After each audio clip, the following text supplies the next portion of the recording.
আসসালামু আলাইকুম। সলিউশন বক্সের পক্ষ থেকে সবাইকে শুভেচ্ছা। আজকে আমরা পার্টস অফ স্পিচের পার্ট 2 আলোচনা করব এবং গত ক্লাসে আমরা পার্ট 1 আলোচনা করেছি, মানে নাউন আলোচনা করেছি। সো আমাদের আজকের ক্লাসের টপিক হচ্ছে প্রোনাউন। আজকের এই ক্লাসের পর আমরা হচ্ছে প্রোনাউন আসলে কী, প্রোনাউন কত ধরনের হয় সব কিছু আমরা বুঝতে পারবো এবং প্রোনাউন কোথায় কোথায় বসে সব আমরা জানতে পারবো। আর এটা হচ্ছে আমাদের basic to advance English grammar কোর্সের কিন্তু 4 নম্বর ক্লাস। আগের 3টা ক্লাস এবং এক্সামটা আপনারা দিয়ে নেবেন যারা শূন্য থেকে একদম গ্রামার শিখতে চান এবং ভালোভাবে শিখতে চান। সো আমাদের আজকের ক্লাস হচ্ছে ক্লাস টপিক হচ্ছে প্রোনাউন। আর বাংলা ব্যাকরণ এটাকে বলা হয় সর্বনাম। আর প্রোনাউনটা আসলে কী, প্রোনাউন বলতে কী বোঝায় সেটা হলো, প্রোনাউন হচ্ছে এমন একটা ওয়ার্ড যা নাউনের পরিবর্তে ব্যবহার করা হয়। মানে আপনি কোথাও নাউন ব্যবহার করবেন না, আর নাউনের পরিবর্তে আপনি যেই ওয়ার্ডটা ব্যবহার করবেন সেটাই হচ্ছে প্রোনাউন। সো একদমই ইজি। তাহলে নাউন যেই জায়গাতে বসে, প্রোনাউন সে একই জায়গায় বসতে পারে। তারপর নাউনের পরিবর্তে আমরা যে ওয়ার্ডটা ব্যবহার করব সেটাই হচ্ছে প্রোনাউন। ওকে, দেখা যাক। রহিম ইজ এ গুড বয়। আচ্ছা দেখেন, রহিম হচ্ছে একজন ভালো ছেলে। আচ্ছা, রহিম ভালো ছেলে, তাই তো? রহিম ইজ এ গুড বয়।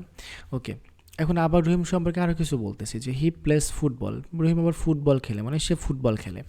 এখন এই যে হি মানে সে, এই সেটা আসলে কে? রহিম। আচ্ছা, ভালো ছেলে কে? রহিম। আর ফুটবল খেলে কে? ফুটবল খেলে কে? রহিম। সো আমি এই ফার্স্ট সেন্টেন্সে কিন্তু আমরা রহিম দিয়েছি, আর পরের সেন্টেন্সে কিন্তু আমরা রহিম দেই নাই। তার পরিবর্তে কী ব্যবহার করছি? সে ব্যবহার করছি, মানে হি ব্যবহার করছি। তাহলে এই নাউনটার পরিবর্তে আমরা যেই ওয়ার্ডটা ব্যবহার করলাম সেই ওয়ার্ডটাই হলো আমাদের প্রোনাউন।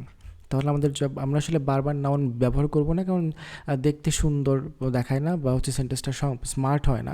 তো সেন্টেন্সকে সাধারণত স্মার্ট করার জন্য আমরা নাউনের পরিবর্তে যে ওয়ার্ডটা ব্যবহার করি সেটাই হচ্ছে সাধারণত প্রোনাউন। ওকে, এখন আরেকটা বিষয় সেটা হচ্ছে, আপনাকে একটু কষ্ট করে এই ভিডিওটা পজ করে এই প্রোনাউন আসলে কত রকমের হতে পারে সেগুলো একটু আপনার শেখা উচিত। তাহলে আপনার আরও ভালো হবে। আপনি হচ্ছে ভিডিওটা পজ করে এই যে আমরা খুব সুন্দর করে প্রোনাউন কত রকমের হয়, যেমন পার্সোনাল প্রোনাউন, পজেসিভ প্রোনাউন, সব কিছু আমরা লিস্ট করে দিয়েছি। সো আপনার আসলে কোনো বইয়ে পড়তে হবে না। আপনি যদি একটু কষ্ট করে এগুলো উঠিয়ে মুখস্থ করে নেন তাহলে আপনাকে প্রোনাউন চেনার জন্য খুব বেশি কষ্ট করতে হবে না। তারপরেও আমরা কিছুক্ষণ পরে হচ্ছে আমরা আসলে প্রোনাউন ঠিক কোন কোন জায়গায় বসে সেগুলো আমরা দেখাই দিয়েছি। ওকে, আমরা একটু টাইপস অফ প্রোনাউনগুলো একটু জেনে নেই জাস্ট। আচ্ছা, কয়েক ধরনের প্রোনাউন হতে পারে, যেমন পার্সোনাল প্রোনাউন, যেমন আমি, তুমি, সে, I, we, you, he, she, they, এগুলো হচ্ছে আমাদের পার্সোনাল প্রোনাউন। জাস্ট আপনি মুখস্থ করবেন যে পার্সোনাল প্রোনাউন কোনগুলো। ওকে, এরপর আছে পজেসিভ প্রোনাউন, কোনগুলো? Mine, ours, yours, his, hers, theirs, এগুলো হচ্ছে পজেসিভ প্রোনাউন। আচ্ছা, রিফ্লেক্সিভ প্রোনাউন কোনগুলো? Myself, ourselves, himself, themselves, এগুলো হচ্ছে রিফ্লেক্সিভ প্রোনাউন। এখন দেখেন, কোনোটার সাথে কিন্তু সেলফ আছে আর কোনোটার সাথে কিন্তু আবার সেলফস আছে। তো আসলে সেলফ কি আর সেলফস কি? বিষয়টা হচ্ছে, আপনি যদি মনে হয় যে আপনি যেই প্রোনাউনটা ব্যবহার করতেছেন সেই সেন্টেন্সের মধ্যে ওই প্রোনাউনটা সিঙ্গুলার, মানে একজন বোঝালে হবে সেলফ, একজন বা একটা বস্তু বোঝালে হবে সেলফ। আর একজনের বেশি যদি হয় তাহলে হয়ে যাবে হচ্ছে সেলফস, মানে হচ্ছে ভিএস হবে। মানে এটা হচ্ছে সিঙ্গুলার আর এটা হচ্ছে প্লুরাল। তো যখন আমাদের প্রোনাউনকে প্লুরাল করার প্রয়োজন হবে, মানে বেশি, একের বেশি বোঝাবে, তখন আমরা সেলফস ইউজ করব। আর যখন আমরা হচ্ছে সিঙ্গুলার হবে তখন আমরা সেলফ ইউজ করব। তো সেলফ বা সেলফস যেটাই থাকুক না কেন, আপনি বুঝে নেবেন কি এটা হচ্ছে রিফ্লেক্সিভ প্রোনাউন। ওকে, এরপর দেখেন ডেমনস্ট্রেটিভ প্রোনাউন আছে, যেমন দিস, দ্যাট, দিস, দোস, ইট, এগুলো হচ্ছে আমাদের ডেমনস্ট্রেটিভ প্রোনাউন। এরপরে আছে indefinite pronoun, any, on, some, nobody, anybody, many, all, any one, এগুলো আপনি যখন কোথাও দেখবেন তখন আপনি বুঝে যাবেন যে এগুলো হচ্ছে কি ইনডেফিনিট প্রোনাউন। এরপর আরও প্রায় 4 ধরনের প্রোনাউন আছে, টোটাল প্রায় 8-9 ধরনের প্রোনাউন আছে। যেমন রিলেটিভ প্রোনাউন, মানে যেই প্রোনাউনগুলো একটু সম্পর্ক প্রকাশ করে, যেমন হু, হুম, হুজ, হুইচ, দ্যাট, এগুলো হচ্ছে আমাদের রিলেটিভ প্রোনাউন। ইন্টারোগেটিভ প্রোনাউন একই রকম দেখেন। এরপর ডিস্ট্রিবিউটিভ প্রোনাউন আছে, যেমন ইচ, ইদার, নিদার, এগুলো হচ্ছে ডিস্ট্রিবিউটিভ প্রোনাউন। এরপর আছে হচ্ছে আপনার রিসিপ্রোকাল প্রোনাউন আছে, যেমন ইচ আদার, অন অ্যান আদার, এগুলো হচ্ছে আমাদের রিসিপ্রোকাল প্রোনাউন। আপনাকে জাস্ট একটু উঠায় নিতে হবে, প্লাস একটু মুখস্থ করে ফেলতে হবে যে এই শব্দগুলো আসলে প্রোনাউন। এখন এই শব্দগুলো কিন্তু আমরা নাউনের পরিবর্তে বসাই। ওকে, তাহলে দেখি তো আসলে প্রোনাউন ঠিক কোন জায়গায় বসে। আমরা মনে হয় নাউনের ক্লাসে পড়েছিলাম যে নাউন সাবজেক্টের জায়গায় বসে, মানে সাবজেক্ট পজিশনে নাউন বসে, তাই তো? মানে সেন্টেন্সের শুরুতেই কে থাকে? নাউন থাকে। সো সেই নাউনের পরিবর্তে কে বসতে পারে? প্রোনাউন বসতে পারে। যেমন হি ইজ এ স্টুডেন্ট, সে একজন ছাত্র। তাহলে দেখেন তো এই হিটা, এই পার্সোনাল প্রোনাউনটা কিছুক্ষণ আগে আমরা মুখস্থ করে ফেলছি যে আই, উই, হি, সি এগুলো হচ্ছে পার্সোনাল প্রোনাউন। সো এই পার্সোনাল প্রোনাউনটা কোথায় বসছে? একদম সেন্টেন্সের শুরুতে বসছে। তো সেন্টেন্সের শুরুতে যে থাকে তাকে আমরা কি বলি? সাধারণত সাবজেক্ট বলি। তাহলে সাবজেক্ট পজিশনে কে বসতে পারে? প্রোনাউন বসতে পারে। আচ্ছা, কিন্তু প্রোনাউন কিন্তু সবসময় কি হয়? নাউনের পরিবর্তে বসে। তার মানে এইখানে হয়তো কোনো নাউন ছিল, মানে সে যে একজন ছাত্র, এই সে তো কোনো একটা মানুষ, তাই না? মানে কোনো একটা ছেলে মানুষ, যেহেতু হি হচ্ছে ছেলে মানুষকে বোঝায়। তার মানে কোনো একটা ছেলে মানুষ, তাই তো? তার মানে এখানে রহিম হতে পারতো, যেমন Rahim is a student, Karim is a student. So Rahim Karim যেই হোক না কেন, তার পরিবর্তে কি বসছে? হি বসছে। তার নাউনের পরিবর্তে যে ওয়ার্ডটা বসে সেই ওয়ার্ডটাকে বলা হয় প্রোনাউন। ওকে, তাহলে নাউন কিন্তু সাবজেক্ট, যেমন রহিম শুরুতে বসতে পারতো, তাহলে প্রোনাউনও শুরুতে বসলো। ওকে, অবজেক্ট পজিশন। অবজেক্ট আমরা জানি যে ভার্বের পরে থাকে অবজেক্ট, যেমন এই যে ভার্বের পরে কি বসে? অবজেক্ট বসে। ভার্বের পরে হচ্ছে অবজেক্ট বসে।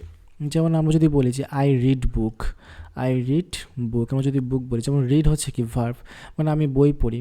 তাহলে আই রিড বুক, এই যে বুকটা হচ্ছে কি? নাউন, তাই না? বুকটা হচ্ছে নাউন। ঠিক ভার্বের পরে কি বসে? তাহলে নাউন বসে। ভার্বের পরে অবজেক্টের জায়গায় কে বসে? নাউন বসে। সো এই অবজেক্টের জায়গায় আবার প্রোনাউন বসতে পারে।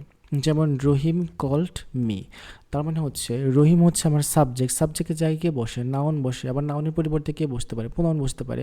যেমন এই জায়গায় রহিম না থেকে কি থাকতে পারতো? হি থাকতে পারে। হি কল্ড মি, সে আমাকে ডেকেছিল। রহিম কল্ড মি, রহিম আমাকে ডেকেছিল। তাহলে নাউন মূলত যা, প্রোনাউন আসলে তাই।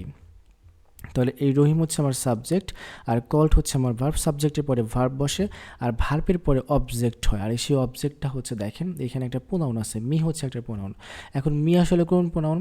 আমরা কিন্তু পড়ছি যে আমরা প্রথম টাইপসের মধ্যে দেখছি যে আই, উই, হি, সি এগুলো হচ্ছে পার্সোনাল প্রোনাউন। সো এই প্রোনাউনগুলোর আবার অবজেক্ট হয়, সেই অবজেক্টও প্রোনাউন। যেমন আয়ের অবজেক্ট কি? মি। তাহলে মিটাও হচ্ছে আমাদের প্রোনাউন, আয়ও প্রোনাউন, মিও প্রোনাউন। আবার হির অবজেক্ট কি? হির অবজেক্ট হচ্ছে হিম। তাহলে এই হিমটাও কিন্তু প্রোনাউন, হিটাও কিন্তু প্রোনাউন। আচ্ছা, তো সেন্টেন্সের শুরুতে বসলে বসবে আই, হি মানে সাবজেক্ট, আর শেষে বসলে বসবে অবজেক্ট, এগুলো হচ্ছে অবজেক্ট প্রোনাউন। মি, হিম এগুলো হচ্ছে অবজেক্ট প্রোনাউন, আর আই, হি এগুলো হচ্ছে সাবজেক্ট প্রোনাউন বা সাবজেক্টিভ প্রোনাউন, অবজেক্টিভ প্রোনাউন। ওকে, তাহলে হচ্ছে আমরা এই যে এটা একটা প্রোনাউন হয়ে গেল। আবার শি লাভস হিম, দেখেন শি কি? Personal pronoun. সেন্টেন্সের শুরুতে কে বসতে পারে? প্রোনাউন বসতে পারে, নাউনও বসতে পারে, প্রোনাউনও বসতে পারে। ওকে, তাহলে এটা হচ্ছে সাবজেক্ট, এটা হচ্ছে কি? লাভস কি? ভার্ভ। আর হিমটা কি? অবজেক্ট। এই অবজেক্টের জায়গায় কিন্তু আবার প্রোনাউন বসছে, এটা হির প্রোনাউন হচ্ছে হিম। হিউ হচ্ছে একটা প্রোনাউন যেটা সাবজেক্টের জায়গায় বসে, আর হিমও হচ্ছে একটা প্রোনাউন যেটা অবজেক্টের জায়গায় বসে। হির পরিবর্তে কে বসে? হিম বসে। ওকে, তাহলে হিম হচ্ছে আমার সাবজেক্টিভ, আর হি হচ্ছে আমাদের সাবজেক্টিভ, আর হিম হচ্ছে আমাদের অবজেক্টিভ। তাহলে প্রোনাউনের সাবজেক্ট ফর্মও হয়, অবজেক্ট ফর্মও হয়। ওকে, এরপর দেখেন প্রিপজিশনের পরেও কিন্তু প্রোনাউন বসে। প্রিপজিশন পরে আমরা কিন্তু প্রিপজিশন চিনি, তাই না? ইন, অন, অ্যাট, উইথ এগুলো হচ্ছে প্রিপজিশন। তো এই প্রিপজিশনগুলোর পরে কি বসতে পারে? প্রিপজিশনের পরে যেরকম নাউন বসতে পারে, আবার প্রোনাউনও বসতে পারে। দেখেন this gift is for you, দেখেন তো এই ফরটা কি? প্রিপজিশন। এই প্রিপজিশনের পরে কি বসে? প্রোনাউন বসে, যে ইউটা হচ্ছে আমাদের প্রোনাউন। তাহলে this gift is for you, তাহলে প্রিপজিশনের পরে কি কোন অর্থটা থাকে? প্রোনাউন থাকে। তাহলে এখানে নাউনও থাকতে পারে, প্রোনাউনও থাকতে পারে। তাহলে নাউন যে জায়গায় বসে, প্রোনাউন সেই একই জায়গায় বসে। এরপরে দেখেন আমরা আরেকটা জিনিস শিখি, সেটা হলো যে ওয়ার্ড দিয়ে কোনো কিছুর মালিকানা বা সম্পর্ক বা অধিকার বোঝায় তাকে পজেসিভ প্রোনাউন বলা হয়। যে ওয়ার্ড দিয়ে কোনো কিছুর মালিকানা বা সম্পর্ক বোঝাবে, মালিকানা বা সম্পর্ক বোঝাবে, মানে ওই জিনিসটার মালিক হবে সে, তো সম্পর্ক বোঝাবে, তাকে পজেসিভ প্রোনাউন বলা হয়। আর পজেসিভ প্রোনাউন কোনগুলো? Mine, yours, his, hers, ours, theirs এগুলো হচ্ছে পজেসিভ প্রোনাউন। সো দেখি তো এগুলো মালিকানা বুঝাই কিনা। যেমন দ্য হাউস, এটা নির্দিষ্ট কোনো বাড়ি দেখাচ্ছে, এই বাড়িটা হচ্ছে তাদের। দ্য হাউস ইজ দেয়ার্স, এই বাড়িটা হচ্ছে তাদের। তাহলে এই বাড়ির মালিক কারা? তারা। তাহলে যে ওয়ার্ডটা দ্বারা মালিকানা বোঝায়, যে ওয়ার্ডটা দ্বারা মালিকানা বোঝায় সেই ওয়ার্ডটাকে বলা হয় পজেসিভ প্রোনাউন। তাহলে এই দেয়ার্সটা হচ্ছে আমাদের পজেসিভ প্রোনাউন। একই রকম this book is mine, mine মানে হচ্ছে আমার, এই বইটা হচ্ছে আমার। দিস বুক ইজ মাইন, তাহলে মাইনটা হচ্ছে আমার। তাহলে এই মাইন শব্দটা কিন্তু, এই মাইনটা দ্বারা কিন্তু এই বইয়ের মালিকানা বোঝাচ্ছে, যে এই বইটা হচ্ছে আমার। তাহলে এই যে ওয়ার্ডটা দ্বারা মালিকানা বোঝায়, এই যে মালিকানা বোঝায় সেই ওয়ার্ডটাকে বলা হয় পজেসিভ প্রোনাউন। তাহলে মাইন শব্দটা কিন্তু পজেসিভ প্রোনাউন। ওকে, এরপর দেখেন আমাদের আরেকটা বিষয়, সেটা হলো আমরা ডিটেলস আলোচনা না করি, আমরা জাস্ট হচ্ছে প্রোনাউনগুলো একটু টাইপসগুলো মুখস্থ করে ফেলবো, খাতায় লিখে নিব। এবং কোন প্রোনাউনের যেমন হচ্ছে দে হচ্ছে আমাদের দে হচ্ছে একটা প্রোনাউন, দে হচ্ছে সাবজেক্টিভ প্রোনাউন মানে সাবজেক্টের জায়গায় বসে, আর দেম হচ্ছে অবজেক্টের জায়গায় বসে মানে অবজেক্টিভ প্রোনাউন মানে প্রোনাউনের অবজেক্ট ফর্ম। এটা হচ্ছে প্রোনাউনের সাবজেক্ট ফর্ম, এটা হচ্ছে অবজেক্ট ফর্ম। ওকে, এরপরে ধরেন হচ্ছে আমরা শি যদি বলি তাহলে শির অবজেক্ট কি, শির অবজেক্ট হচ্ছে হার। সো এটাও কিন্তু প্রোনাউন, এটাও কিন্তু প্রোনাউন। ওকে, তাহলে আমরা একটা কাজ করব, আমরা আসলে টাইপসগুলো মুখস্থ করেছি কিনা এই টাইপসের উপরে আমি হচ্ছে একটা পরীক্ষা তৈরি করেছি। সো আমরা হচ্ছে পরীক্ষার লিঙ্কটা আমাদের ডিসক্রিপশন বক্স এবং ইউটিউব কমেন্টে দিয়ে দিব, আপনারা হচ্ছে পরীক্ষাটা দিয়ে নেবেন। সো ধন্যবাদ সবাইকে, আজকে এ পর্যন্তই।